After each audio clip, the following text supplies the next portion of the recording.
Buenas noches, una vez más estamos aquí contentos de poder compartir la palabra del Señor. Recuerden, siempre estamos reflexionando en la palabra verso por verso y analizando la vida de Jesús en orden cronológico, así que viendo paso a paso lo que Jesús iba haciendo durante su tiempo aquí en la tierra. Así que muy contento de poder compartir este tiempo y gracias por permitirnos entrar en sus hogares a través de las redes sociales y poder compartir la palabra. Estamos en Marcos capítulo 2, versículo 5. Vimos el día de ayer el versículo 5 y desde ahí vamos a partir. Marcos, Evangelio según San Marcos capítulo 2, versículo 5. Nos detuvimos justamente en la parte donde dice Jesús al paralítico: hijo, tus pecados te son perdonados. Esta frase transforma todo el momento que se está viviendo en una situación distinta, porque todo el mundo, tanto los 4 hombres que llevaron al paralítico y lo bajaron por el techo para ponerlo frente a Jesús, estaban esperando el milagro de sanidad. Obviamente el paralítico estaba esperando las palabras de sanidad. Toda la gente que estaba en ese lugar ven un paralítico que es bajado por el techo. Lo que esperan es que Jesús reaccione sanando al hombre. Y como habíamos dicho, las palabras de Jesús pues cambian el comportamiento y la expectativa de todos en ese momento. Hijo, tus pecados te son perdonados. Y es curioso porque en el trato con el Señor Jesús nos damos cuenta que muchas veces como humanos tenemos nuestras expectativas y lo que esperamos que Jesús haga es algo que humanamente nosotros tenemos establecido. Y decimos, si pedimos así, el Señor va a responder de esta manera. Y tenemos claro para nuestro concepto lo que Jesús debe hacer o debería hacer en base a lo que le estamos pidiendo. Entonces nuestras expectativas humanas son unas, pero la respuesta del Señor muchas veces es muy diferente. Y debemos estar atentos a la manera como Jesús nos enseña que Él responde ante la expectativa del ser humano. Totalmente diferente en este caso. Y mire lo que pasa aquí. Versículo 6. Estaban allí sentados algunos de los escribas, los cuales cavilaban en sus corazones. Recordemos quiénes eran los escribas. Eran aquellos que se encargaban toda su vida. Su trabajo no solamente era tan importante dentro del pueblo de Israel, que era transcribir las escrituras, la Torá, todos los escritos antiguos y pasarlos a los papiros, ¿no? Reescribirlos. Era hacer una copia exacta de lo que los ancestros habían traído y ponerlo en nuevos documentos. Pero pasado idéntico, no podían equivocarse, no podía haber falla ahí. Entonces era tan importante la labor de los escribas al tener que copiar literalmente estos documentos sin falla alguna, porque en eso estaba la tradición de mantener el escrito y la palabra tal como Dios se los había dado y pasarla. Y ya literalmente, ya en la práctica, ellos tenían que pasarla a sus hijos, a los hijos de sus hijos, de padres a hijos, a abuelos, a nietos. Y esa era la tradición. Así que los escribas eran la base de mantener la tradición y la religión judía intacta, tal como nos dijeron a sí mismo. Ahí no había interpretaciones, ahí no había un cambio, añadirlo o ponerlo, transliterarlo al punto de que sea más entendible en el lenguaje nuevo. Ahora tenemos las versiones de la Biblia. Y claro, cada vez van cambiando un poco. ¿Por qué? Porque ponemos nuevo lenguaje, entonces tratamos de que la gente lo entienda mejor. Un escriba le costaba la vida si hacía un cambio. Si no, pues es que las nuevas generaciones usan este vocabulario, entonces lo vamos a poner de esta forma para que lo entiendan mejor. No había eso. El escriba tenía que ponerlo tal y como fue dicho y puesto antes. Así tenían que pasarlo al nuevo documento. No había ponerlo para que lo entiendan mejor. Tenía que ser dicho, entendido, explicado y escrito de la manera en que fue. Nada de cambios. Así que en base a esto, lo que Jesús dice, tus pecados te son perdonados, comienza a dar la vuelta en la mente de estos hombres, que son los que ponen las cosas así. ¿Por qué no nos centramos en estas palabras? Porque Jesús ya había hecho milagros. Y Jesús ya había estado frente a los escribas. Recuerden, desde cuando tenía 10 años y fue al templo, él ya había enfrentado a los escribas desde niño. Habían estado ahí con ellos, así que no había nada nuevo para los escribas a partir de estas palabras. Ellos lo habían visto hacer milagros. Sí. Pero ¿por qué no se extrañaron tanto y por qué no llegaron al punto de decir que algo estaba mal con lo que Jesús estaba diciendo antes, sino en este punto? Y nos vamos a dar cuenta por qué. Porque en el Antiguo Testamento Dios había actuado de manera milagrosa en muchas ocasiones. Entonces lo que ellos dicen es, estaban ahí sentados algunos de los escribas, los cuales cavilaban en sus corazones 7. ¿Por qué habla este así? Blasfemias dice. ¿Quién puede perdonar pecados sino solo Dios? Ahí estaba lo que los volvió locos, ¿no? Lo que en su mente hizo un cortocircuito. Sus neuronas comenzaron a golpearse y a echar chispas.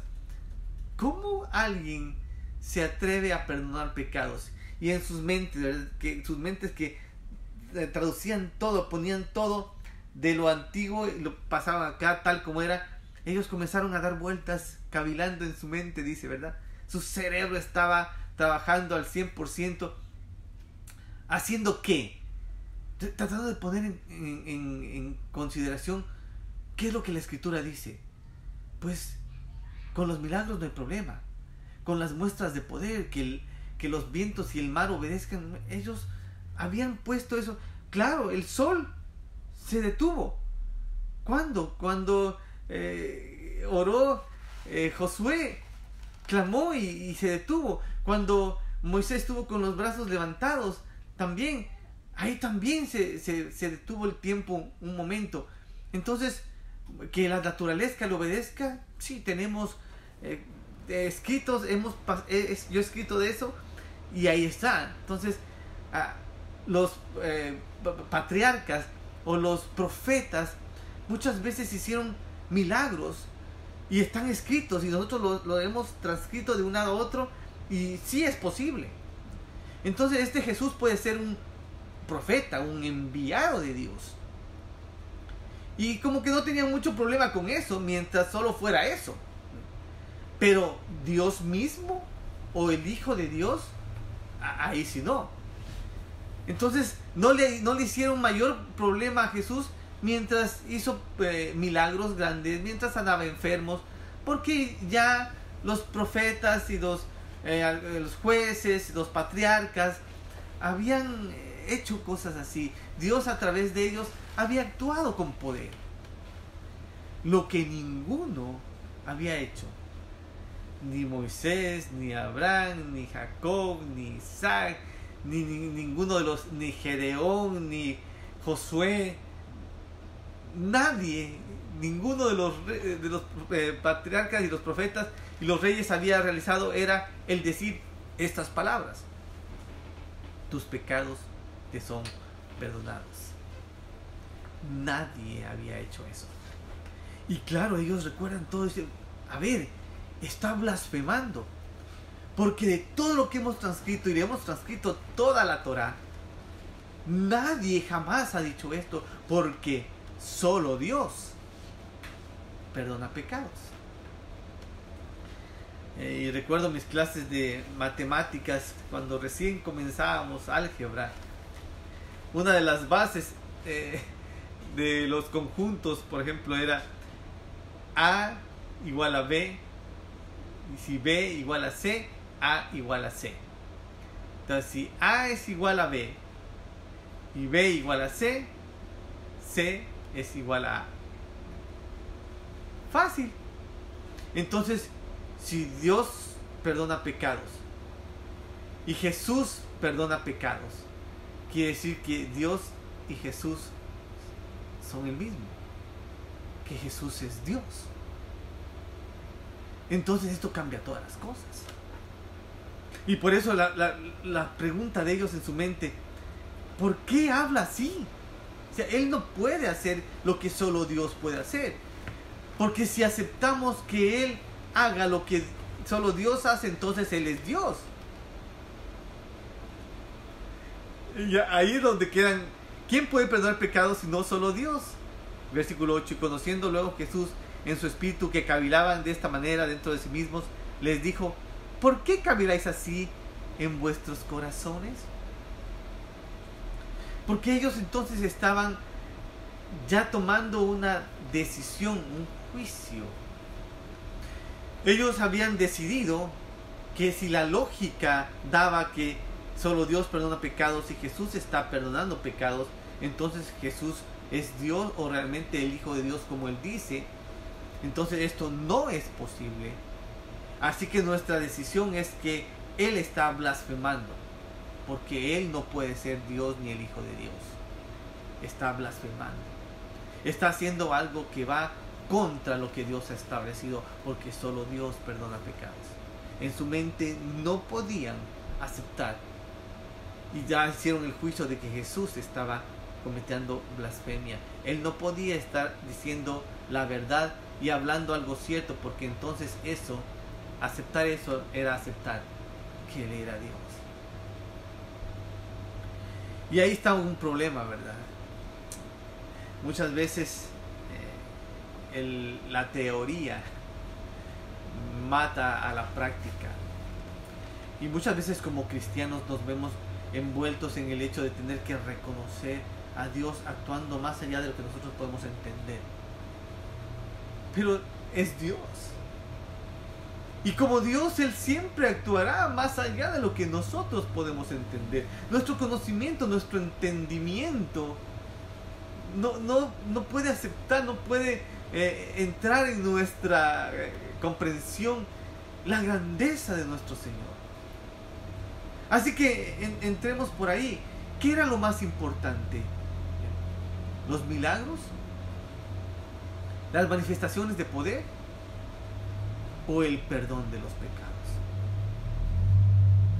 Y llevo esto nuevamente porque, recalcando un poquito de lo que hablé en el video anterior, que lo puedes revisar en casa, ¿qué es lo importante en nuestros días para la iglesia?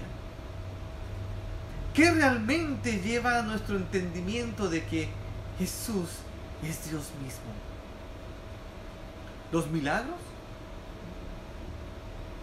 No, porque grandes profetas y grandes hombres de Dios, y en nuestros días vemos el mover del Espíritu Santo con poder a través de milagros.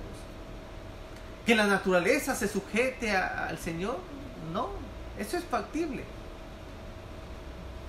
¿Y eso Dios puede usar personas para hacer eso?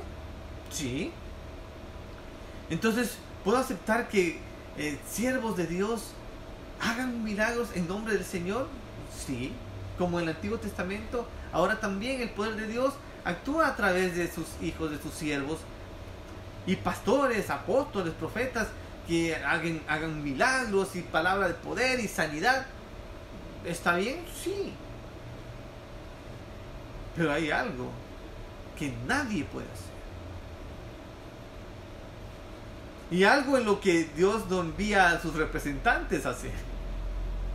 Tú y yo como pastores, como siervos de Dios, como predicadores, cualquiera que sea el ministerio que Dios te ha dado, si eres un profeta, un apóstol, cualquiera que sea el ministerio o el cargo o el don que Dios ha puesto en tu vida, hay algo que nosotros no podemos hacer, que no está en nuestras manos. No podemos decirle a alguien, podemos decirle a alguien, sabes, en el nombre de Jesús, sé sano, levántate, la enfermedad huye. Se puede reprender demonios y echarlos fuera. Sí, en el nombre de Jesús. Cualquier señal es posible. Lo que nosotros no podemos hacer es perdonar los pecados. Porque solo Dios perdona pecados. Y solamente la sangre de Cristo limpia los pecados. Entonces, en este punto, solo Dios. Solo Jesús, como el Hijo de Dios, como el Cordero sin mancha, solo la sangre de Jesús puede perdonar pecados. Por lo tanto, solo Jesús tiene el poder como Dios mismo de perdonar pecados. Así que queremos predicar que es el Evangelio, es la salvación de los pecados, es decir, el perdón de los pecados para reconciliar al hombre con Dios, al limpiarle de su pecado. Algo que solo Dios puede hacer, que solo la sangre de Jesucristo, lo dice la palabra bien claro, ¿verdad? La sangre de Jesucristo, su Hijo, nos limpia de todo pecado. Eso nadie lo puede hacer. Y si estás, si Dios te ha dado, si piensas, bueno, yo soy apóstol, yo soy profeta, yo soy pastor, evangelista, maestro, cualquier ministerio, cualquier don de hacer milagros, de hacer proezas, de palabra de ciencia, de lengua, lo que quieras, hay una cosa que sobrepasa todo. La razón por la que Jesucristo vino a esta tierra, el centro de todo, no fue para sanar a la gente, no fue para hacer milagros. Ese no fue el propósito principal. Fue para salvar a la humanidad de sus pecados, porque sus pecados los llevaban a la consecuencia de la muerte y la separación completa de Dios. Él vino a reconciliar al hombre, a perdonar sus pecados y entonces presentarlo limpio y puro delante de Dios por su sangre derramada y por lo que solo Él puede hacer, como Jesucristo, como el Hijo de Dios, como Dios mismo, perdonar los pecados, así como te los perdonó a ti, como me los perdonó a mí, como nos ha llamado a anunciar que los pecados son perdonados si la gente puede creer en Él, porque solo su sangre lo puede hacer. Permíteme orar.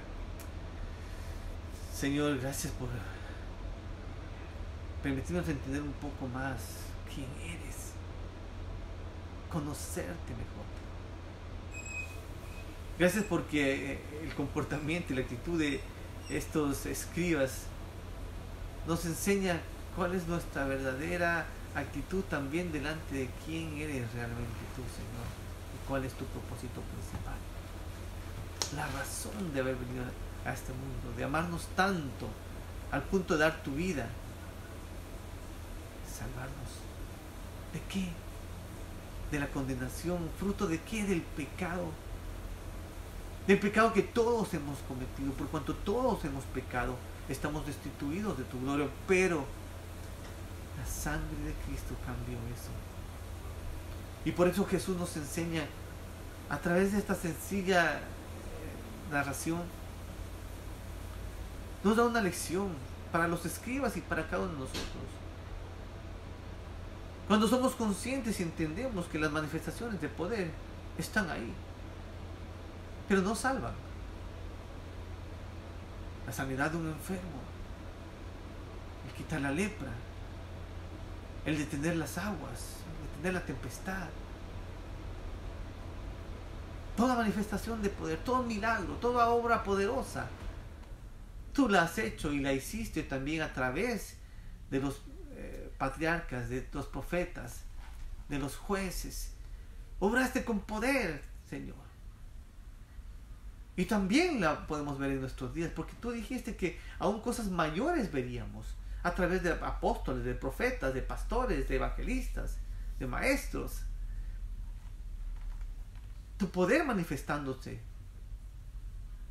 Pero hay algo que solamente te pertenece a ti: el perdón de los pecados.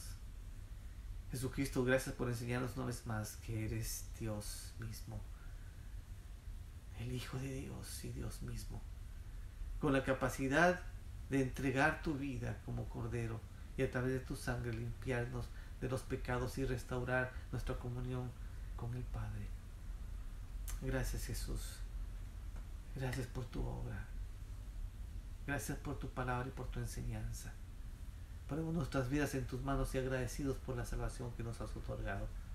Permítenos, Señor, predicar y enseñar tu palabra y el poder que solo tú tienes de perdonar los pecados y restaurar esa comunión y reconciliar al hombre con Dios.